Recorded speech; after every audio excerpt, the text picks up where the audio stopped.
What's up, everybody?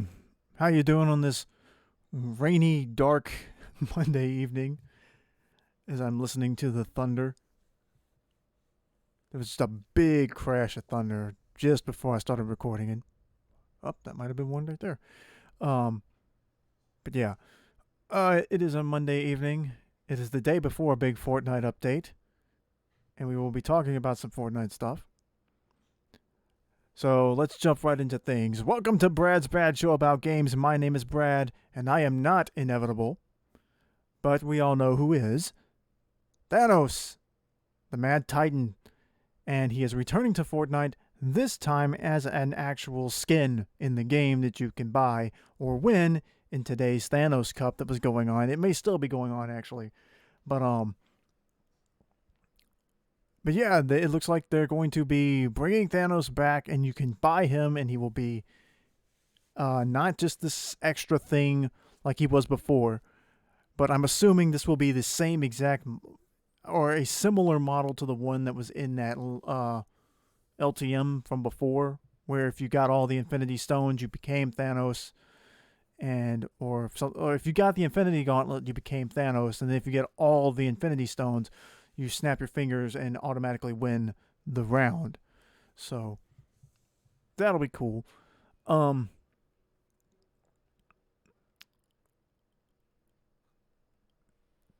don't really have much else to say. I'm kind of low on V-Bucks at the moment, so I'm probably not going to get this guy right away. Usually they bring all the skins back at the end of the season that they bring in. I'm guessing he's not going to be tied to the story. This is just like, hey, maybe this is something we had in the works and now it's finally done. I'm guessing this means now that, like, remember a while back there was the whole thing with like the Peter Griffin idea that people had that maybe Peter was coming to the game because they had updated some stuff for an extra large skin, and the only extra large skin at the time that was in the game was Thanos. So maybe they were just prepping for the Thanos skin all along to be something that people could buy. Um, and this is where we are now.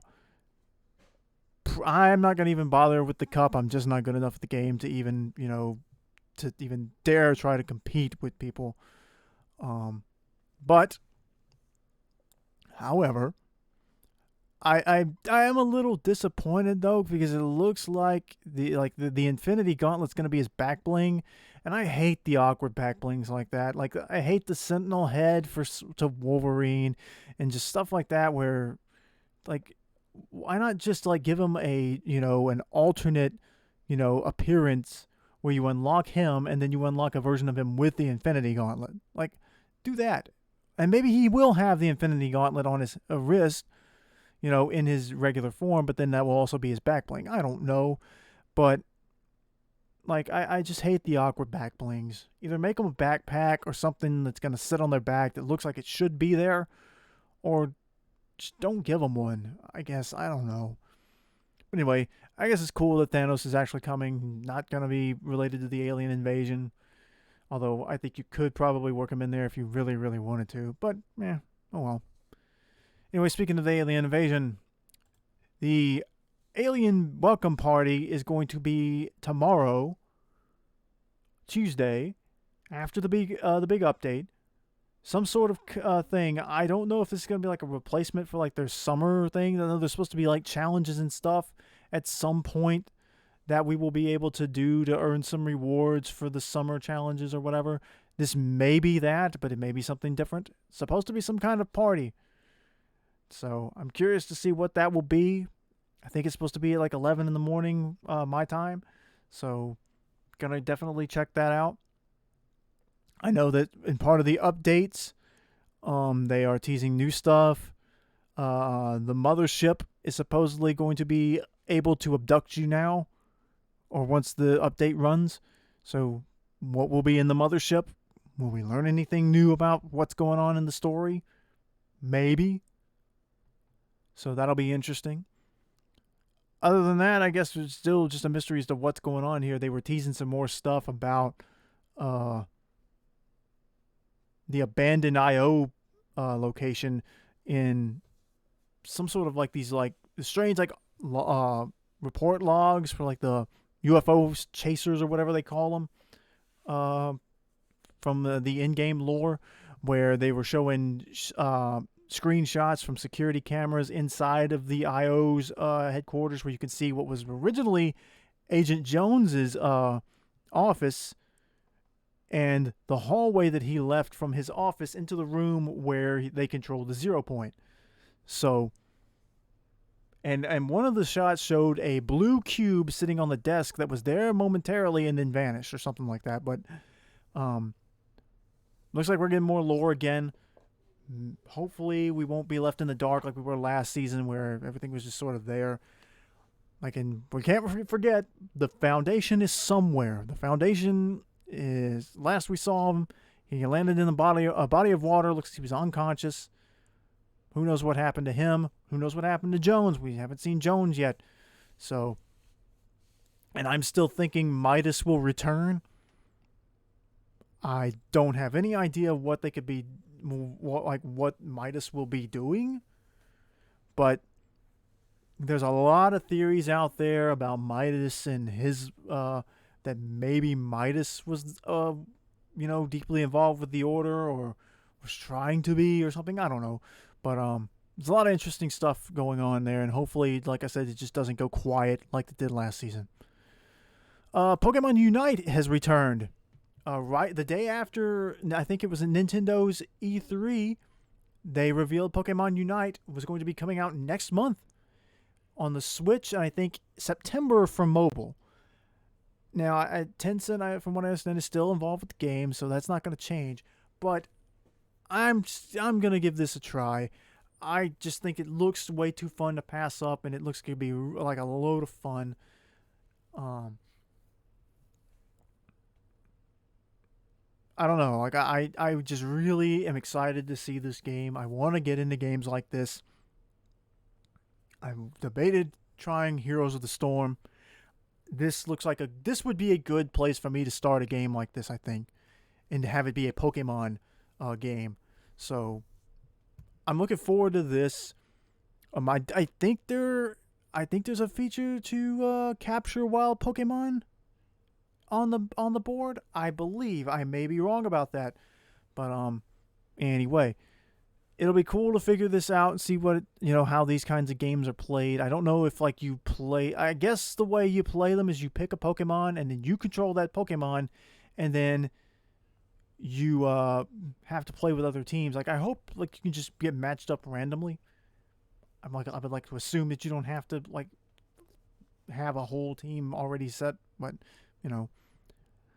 But anyway, yes, very happy to see Pokemon Unite is not completely gone.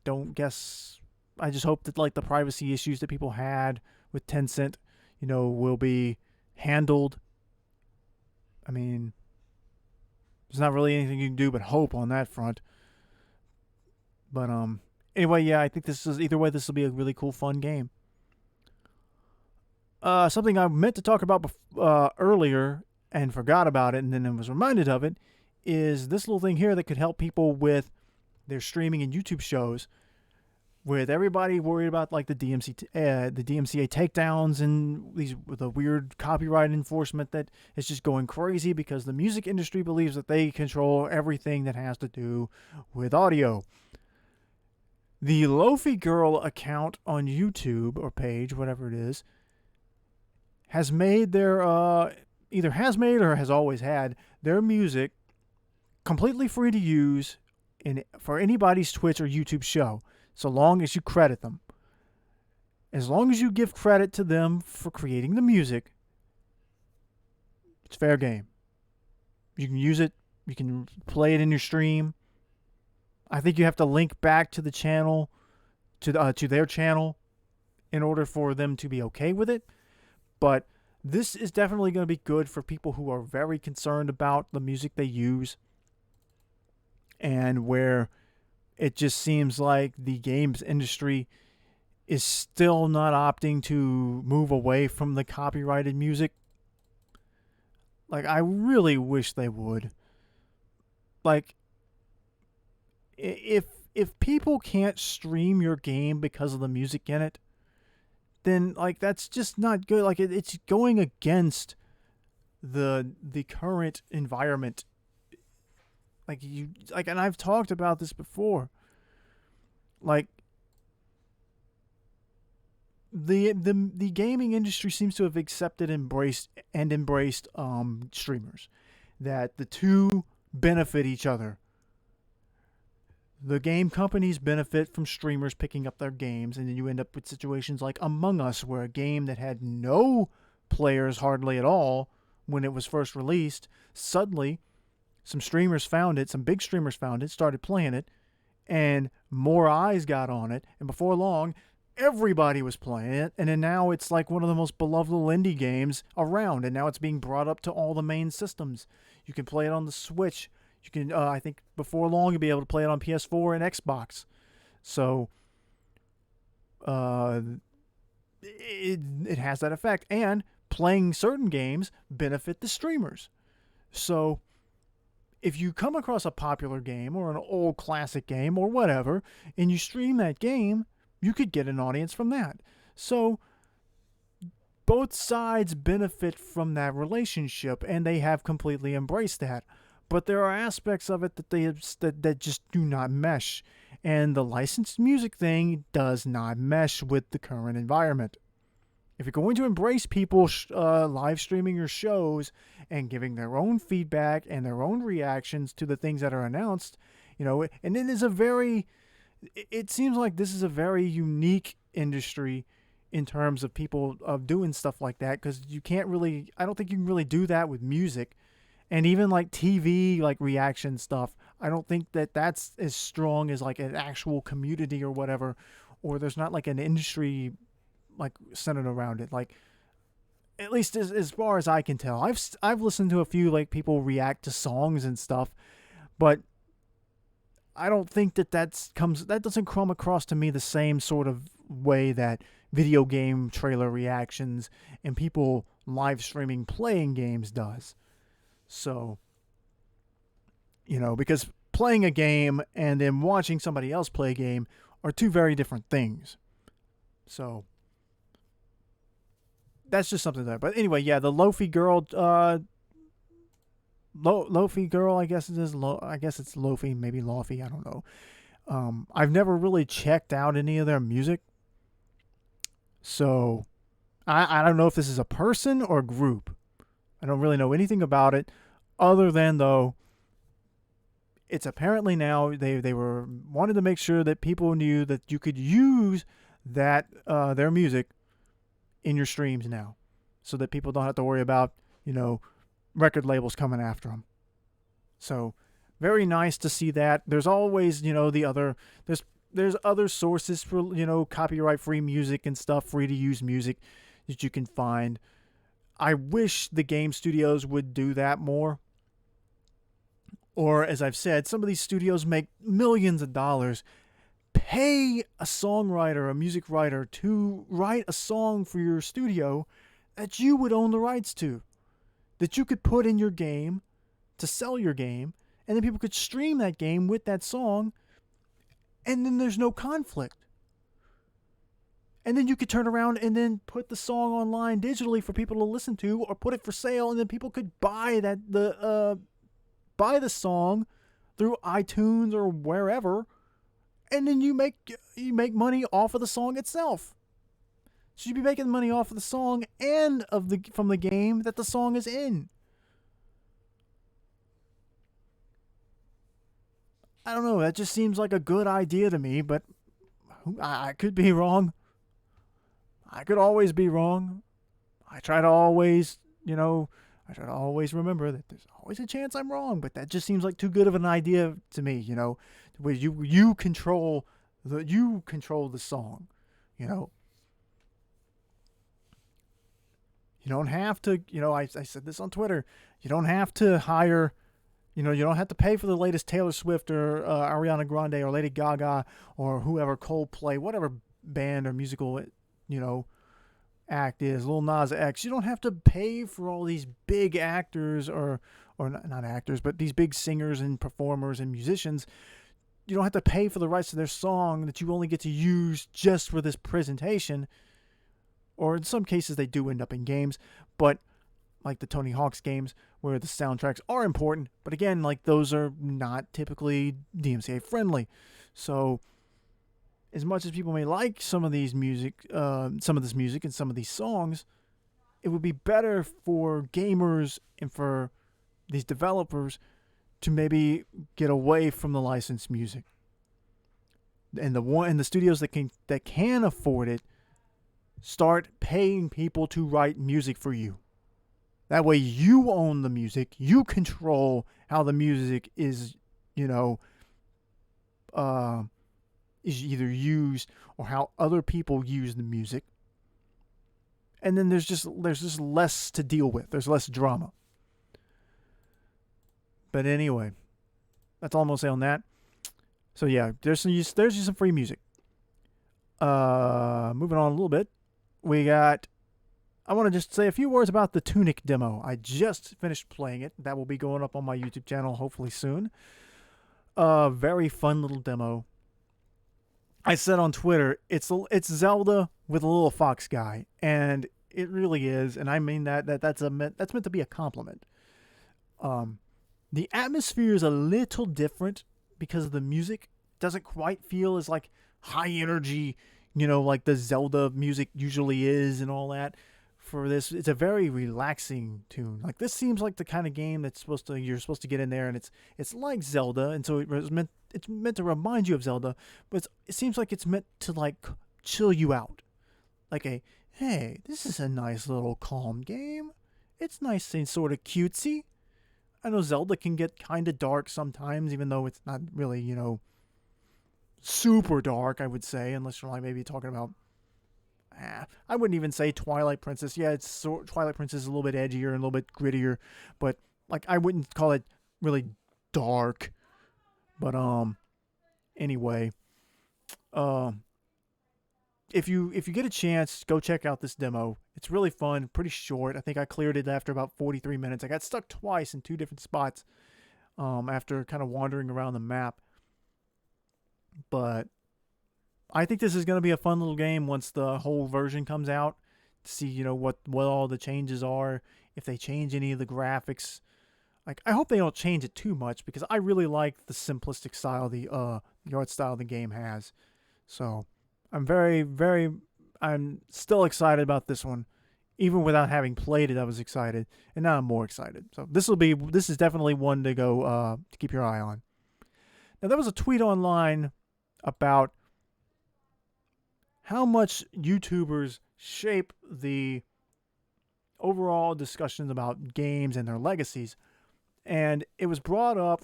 I'm not going to mention who it is because I don't think that they're trying to like be like a jerk about it. I think they're trying to prove a point, but they're also leaving out some very key things, to take into effect or to take into account. But like they pointed out that like people have overstated Banjo-Kazooie's popularity based on like when he was in Smash or whatever.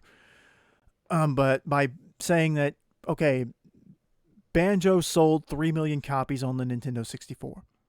And they said, what else sold 3 million copies? Croc from the PS1. And basically they said that Banjo's popularity is an illusion because these games here, Croc is dead. It's a dead franchise that most people don't even know about. I'd be honest, if you'd have told me Croc, the Legend of the whatever this thing is, I can't read it, the image, I've got it too small. If you told me about this, I would say, I don't remember this at all. I don't remember this being a big deal or even seeing it at all. And apparently the lore behind this game is it was a pitched Yoshi game that Nintendo turned down, so the studio just went elsewhere with it and turned it from Yoshi into Croc. So I don't know. But I think it misses some key things, and I said this, like to my knowledge, you can't get any Croc game. I think there were maybe one more. They did get a sequel game later. I'm not sure, but Banjo's still available to play today on the Xbox One. If you buy Rare Replay, you can play this game still today. But see, even I remember like Banjo seemed to be getting a lot of praise back in the day. Was it immensely popular? Did it get all the attention that Mario got? No, of course not, because Mario's going to get all the attention no matter what. But I also think it's just not fair to say, oh, all these older YouTube like their main problem seems to be with like young gamers who weren't alive at the time of the N64, who are, you know, who view Banjo as a legendary title. And it says like, well, the young people today only like Banjo because all their favorite YouTubers like it. I'm like, I don't know. Maybe like a bunch of people can say something's good, but that doesn't mean that everybody's going to agree with them. I mean, people have free will. People can form their own opinions. Maybe some kids do look into this thing, but like, the problem is though, is that if you do look into a see, that's the difference though. I don't think you can readily play Croc anymore, but you can still buy Banjo-Kazooie. So, and Banjo actually, I think one of the factors that helps in Banjo's case as to why Banjo's more popular than Croc, even though they both apparently originally sold the same units. Somebody else pointed out though, before I get into my point, somebody else pointed out that Banjo-Kazooie was like the 10th most popular game on the N64 or something like that. There were fewer N64 games released, I believe, and so for Banjo to be in that higher tier, despite the number of and there were fewer N64 consoles sold too. So when you compare the percentages, Banjo performed better. Even though they sold the exact same amount of copies, and then like Croc, Croc wasn't quite as popular there, but in terms of like its placement on the top, games, I don't remember where it was, but I do know I vaguely remember Banjo being like a big deal back then. Maybe not a huge deal, but I remember seeing like I definitely want to say that I saw commercials for it, but I do know I rented. My mom would rent me. We used to rent games from the local shop, and they had N64 games. On top of we would rent Mario 64 before we would like when I first got a Nintendo 64, I think all I had was Pokemon Snap. And that was it. For a little while. I can't remember what else we had, but because we never got that many N64 games. I think I had like 15 N64 games throughout the entire time that I've had an N64. Let me see. I could even list you them now. But I had a lot. I had more PlayStation games for sure.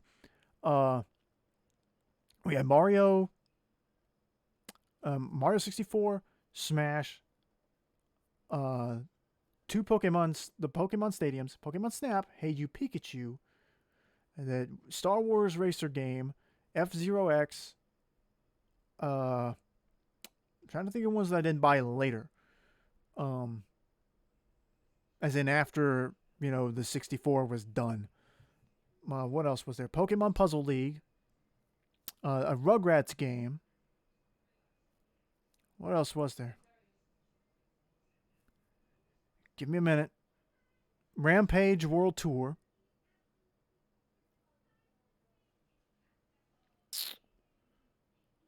And that's about all I can remember. Banjo-Tooie. Let me see. I've got a list of. Let me do this. I can pull up this list of game emulator ROMs from the N64 for games that I had. So yeah.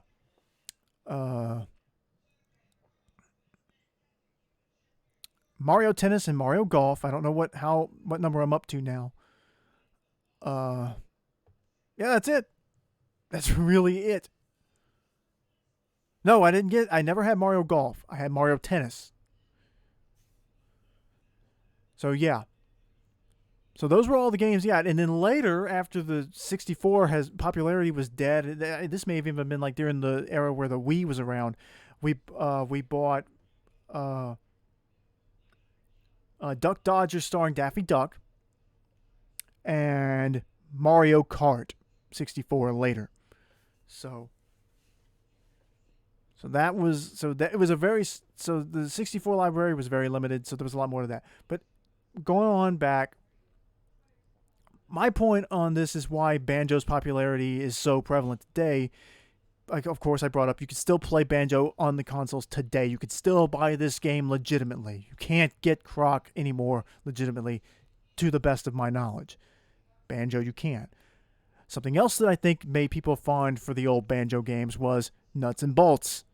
The 64 game, the Xbox 360 game that people said sucked. Said it was a bad game. It was a bad Banjo game. So when people were clamoring for a new Banjo and people started getting hype, and remember at the time, people were there was I think it was very close to getting greenlit a Banjo-Kazooie series that would have mirrored the art style of Nuts and Bolts. That was either going to happen and it got canceled, or it got close to happening but never happened. But they definitely tried to do a Banjo-Kazooie animated series. You can't say that about Croc. At least, like, again, as far as I know, like I said, I don't even remember this being a thing. But Nuts and Bolts, I think, really, like, people got excited when they announced there was going to be a new Banjo game on the 360. Like, it had been a long time since Banjo Tooie, and I think there was a Game Boy Advance Banjo game. I think my brother actually had that. I can't remember ever playing it, but Nuts and Bolts excited people. I think people were unsure about the way they changed the way the characters look because people prefer the old versions, but people were excited to play the game.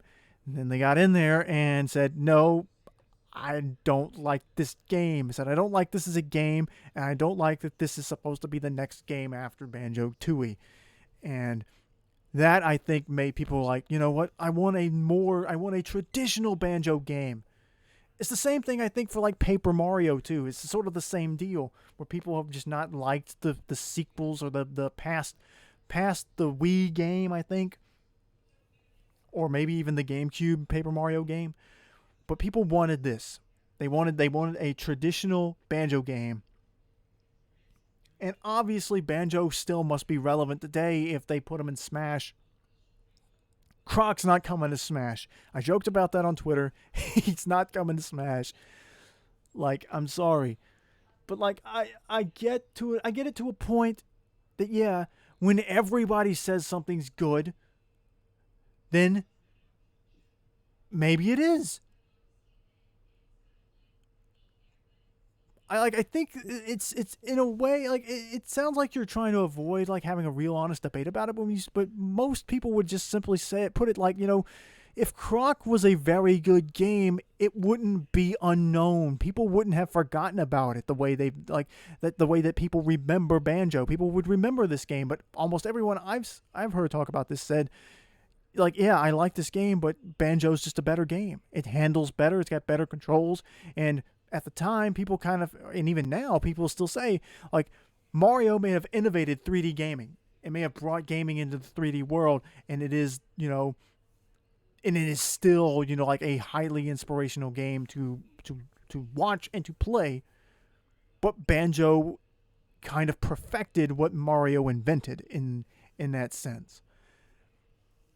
And while I think that Banjo-Kazooie is not quite as fun to play as Banjo-Tooie, I think Banjo-Tooie definitely feels like Banjo-Tooie feels like a much better game in my opinion. And it should, it's the sequel. But, like, all these things, like, just simply having a lot of people talk about something does not mean it's going to be popular.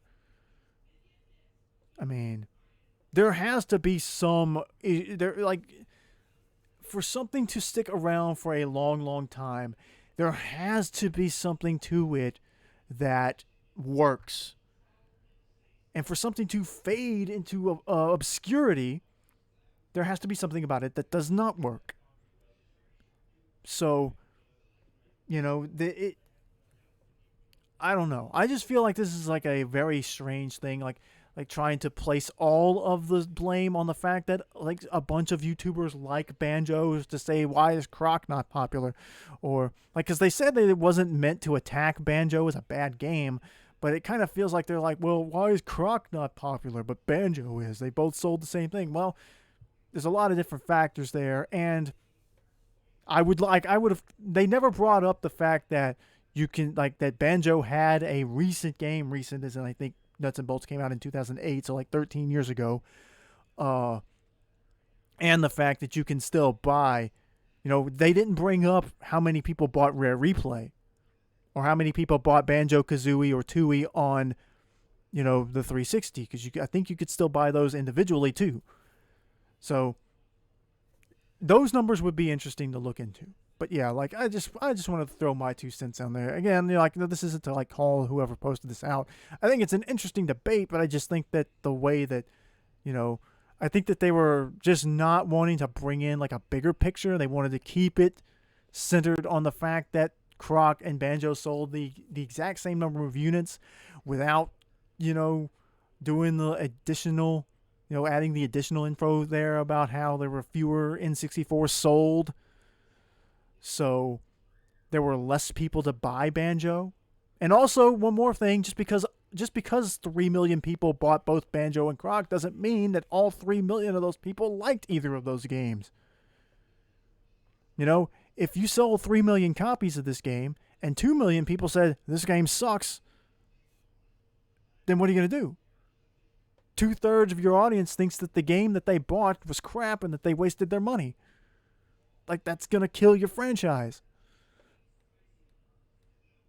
Flip side, 3 million people buy your game and say only 200 people say that the game sucks. Well, you got a massive hit. So it just depends. Like it's way deeper than just you sold the same amount of copies. There's other factors. Like if I sell 3 figures, if I sell 3 amiibo, I don't know, 3 amiibo, if I take a box of amiibos and take it to 10 people and 8 of them buy the figure, then I did pretty good. If I take a box of figures to 100 people and only 8 people buy those figures, then that's pretty bad. See, it's all about, you got to keep, everything needs to be presented in its proper context, and you got to look into things, you got to look into the whole picture, not just one. So, anyway, I probably talked about this longer than I should have, but it is an interesting discussion. I just think that the person who was trying to make it just left out some stuff. And we're going to do a side quest because the newest episode of Dragon Ball Super is here. I'm going to try to touch on this really, really quick because it's mostly an action-based chapter. It starts off with Goku in Super Saiyan Blue fighting Granola, and he's having a hard time there, even utilizing Ultra Instinct in that form. Vegeta reveals that he knows who Granola is in terms of like his origin, who is, what this guy's deal is, and that he's been tricked by the 2 people from the Heaters. Like, yeah, they've set us up. This is clearly, they wanted us to fight this guy for some reason. They've deliberately, they've organized it to where we would fight him. So they've been found out. That was really pretty much all it was. Now the Heaters know that their plan is their plan is gone. Now, I don't think this is the only plan they have. So I think they've got a lot of plans. This was just one, but they didn't seem too worried about it because they seemed like they were more interested in seeing how the fight was going to play out. So that'll be interesting to see. Anyway, Granola still is too powerful for Goku, even in Super Saiyan Blue with Ultra Instinct. So he goes into Mastered Ultra Instinct, which Vegeta says he can't believe that Goku's actually going to have to go that far to beat this guy. But after Mastered Ultra Instinct, he pretty much just completely bodies Granola. It's just too easy. And he tries to talk to him. He's like, hey, I don't guess. Goku's like, I don't think you're really that bad of a guy. Why don't you just go and train? But Granola sort of grins. He's like, hold on, man. He's like, well, first off, Granola says, I underestimated you Saiyans. You're much stronger than I thought. And Goku then goes into the deal about, why don't you go and train when you fight again another day? And Granola goes like, oh, I think you misunderstood me. I never said I lost, did I? And he's like, I said I underestimated you. I didn't say the fight was over. And then at that same point, Vegeta realizes that Granola's energy is not really dropping that much. And then he notices he can sense some energy far away in a spaceship. It turns out that Granola somehow has the ability to create basically shadow clones in which he can divide his power into, sort of like Tien Shinhan's multiform technique, where he can divide his power into fours. So Granola's reveals that his clone, that the shadow clone or this copy of him, had been fighting with only half of Granola's full power.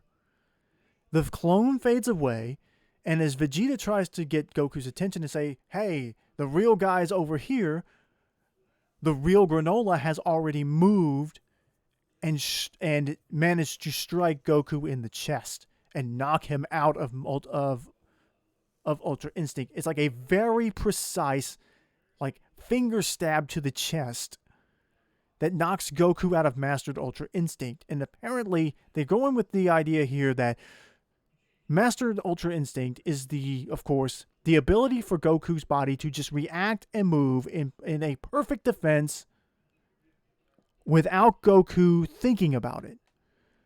But the problem is that Granola's eye can see the slightest change of movement in Goku's body, in that his blood cells, he could see the flood of blood in Goku's body, and he could see his muscles like tense up, which allows him to predict the way that Goku moves. So even though Goku's body can move without Goku having to actually think about it, Granola can predict the movements because that's how good his eye is.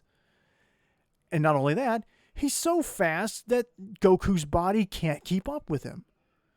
So yes, Mastered Ultra Instinct is the state of which Goku can perform these crazy automatic defenses and responses, but if your opponent is faster than your body can move, it really doesn't matter. You know, it's sort of like a new take on like when Trunks fought Cell, in that Trunks was definitely, at that point, Trunks was stronger than Cell, at least, you know, before Cell showed off that he could do the same thing, in which just proved that if Cell had powered up and, you know, used that stronger power, then they would have at least been on equal speed, but Cell would have overpowered Trunks. So it was a lost cause anyway. But Cell was faster than Trunks, so Trunks couldn't catch him. It's basically the same thing here. Even though Goku has the ultimate defense on his side, that defense is just not fast enough to catch this guy, who is apparently even faster than Goku's instant transmission or instantaneous movement technique. And with one stab to the chest to knock him out of Ultra Instinct, he then punches Goku in the chest and completely knocks him out. He's done. Complete obliteration. And so he goes over to kill Goku, but Vegeta steps in and says, nah, don't worry about that. Don't worry about him. Let him take a nap. I'm going to fight you now. And Granola's like, that's okay, fine. Doesn't matter to me. You know, whether I kill you first or him really doesn't mean, you know, it doesn't mean anything. But Vegeta goes, said, you think you're going to kill me? It's like, no, buddy, I'm going to send you to the rest of your people. And then that gets Granola really mad. And that is a pretty cold line coming from Vegeta, though. He's like, oh, you want to make the Saiyans extinct? He's like, I'm about to make the Ceruleans extinct, you know? And that's when he reveals that he does know about the Ceruleans. He calls Granola a Cerulean. So that's interesting, and hopefully we'll get a lot more dialogue here between Vegeta and Granola, which will be the next fight, and we're bound to see whatever it was that Beerus has been teaching Vegeta about Hakai and destruction.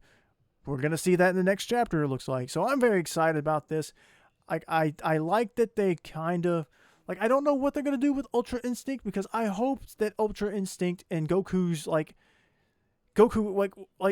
it's now been like 3 arcs since Goku first tapped into Ultra Instinct, and he still hasn't completely mastered it. So this is definitely not what they did with Super Saiyan, where Goku pretty much got it right away. So hopefully that is the end of the just the constant addition of transformations for this character, and that Ultra Instinct can be his actual final form. But I don't know what they're gonna do now. Like, I guess suppose we could potentially see Gogeta show up at some point, and then we'll see if Goku in Mastered Ultra Instinct is stronger than Gogeta Blue, which I would say Gogeta Blue probably is stronger. I would make that argument for sure. I still want to see how Broly will end up in this thing, because Broly's supposed to be stronger than both of these guys, because they needed Gogeta just to get on a more even playing field for Broly, who is a single fighter. Gogeta's a fusion. And Frieza has still not appeared. Granola said that the reason he used a clone in the first place was to conserve his full power for his confrontation with Frieza. So Frieza's gonna have to show up soon, I think. I'm just hoping that all of these story factors will play into it. Because Frieza, again, I've said this I think before, Frieza also showed interest at the end of the Broly film and keeping his eye on Broly and seeing if Broly could ever learn to control his monumental power. But anyway, that's all I got for you today. I'm going to go grab something to eat. Fortnite update tomorrow. Should be fun. And I hope you enjoyed listening to me talk. Maybe Croc will be the final Smash character. Who knows? I'm kidding. Anyway, like and subscribe, all that stuff, and we'll see you next time. Later.